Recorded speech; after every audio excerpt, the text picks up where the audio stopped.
This is the completed installation for the 360-degree camera rogues out there. If you're wanting to add extra cameras to the factory screen using the AutoChimp quad camera system, we've now completed and released the 360-degree plug-and-play harness. So this will work on anything from pretty well 2016 onwards. That was SR5 and rogues. Anything with this factory 360-degree camera system or the JBL audio system. If you had this type of vehicle and you're wanting to add extra cameras to the factory screen, you can now do that through our quad camera interface. So you can see it here. We've got these factory switches down here. So if you push camera 1, you'll run our extra camera. So you can see it here. This is our Pro Series camera here.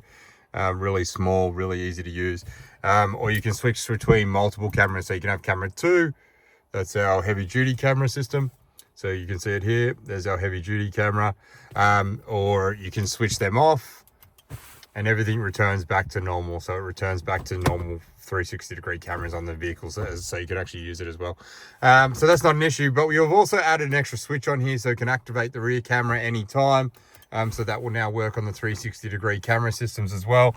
And you can turn them on through the factory switch here as well and cycle through them.